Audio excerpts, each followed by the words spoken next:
Déjà, commençons par définir qu'est-ce que c'est qu'un workflow. Un workflow, c'est un processus.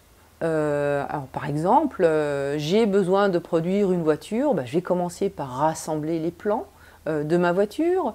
Ensuite, je vais mettre à disposition de la matière première, je vais former mes pièces, et au fur et à mesure, en fin de compte, on va définir différentes étapes. C'est ça un workflow. Donc un workflow associé au Digital Asset Management, ça va être tout simplement le processus de gestion ou de création de ces données.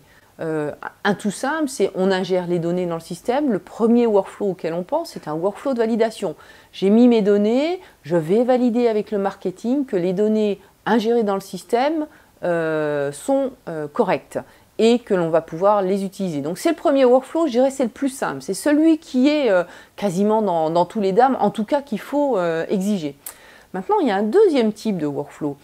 Un workflow qui va permettre vraiment de décupler la puissance du DAM. Et là, on va peut-être parler plutôt de DAM de production. Les Anglais, les anglo-saxons, eux, vont parler de Creative Operation, donc vraiment de la mise en place d'un processus métier où on va pouvoir définir les différentes étapes. Je pars d'un brief. Ah oui, il faut que je fasse tant de shooting photo pour telle collection. Attention, les photographies vont arriver de tel studio, pour telle autre collection, ça va arriver de tel autre studio.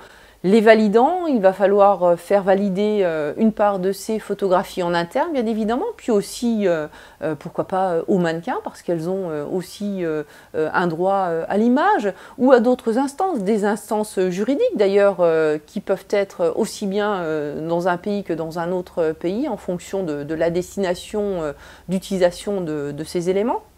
Alors ça, c'est le premier workflow, mais on peut aussi adjoindre à ce workflow-là tout ce qui est cycle de correction. J'ai fait des photos, elles sont bonnes, mais attention, il va falloir que je puisse mettre en place un flux de correction, pourquoi pas de retouche, un flux de correction couleur. Alors tout ceci va être destiné certainement à d'autres entités de production qui, elles, vont se charger de la préparation de ces photos pour qu'elles soient en adéquation avec le style souhaité, et ainsi de suite. Donc on va chaîner les différentes étapes, le shooting photo, la retouche des images, pourquoi pas le détourage, et puis après, l'étape suivante, c'est aussi la préparation de ces photos pour, pourquoi pas, les sites e-commerce, et puis les sites par exemple pour de la PLV. Donc d'une même photo, on va décliner différentes utilisations, et ces différentes utilisations vont motiver la mise en place de différents processus, donc de différents workflows.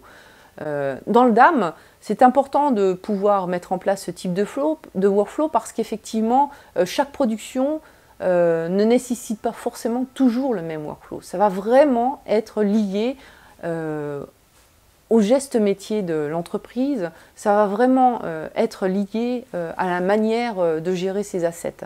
Et on lie à ce moment-là toute la notion de production d'assets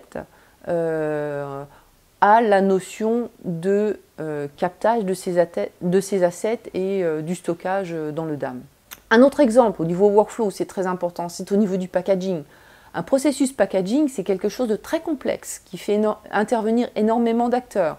La recherche et développement, le marketing bien entendu, le marketing local et puis le marketing international, mais aussi des acteurs juridiques.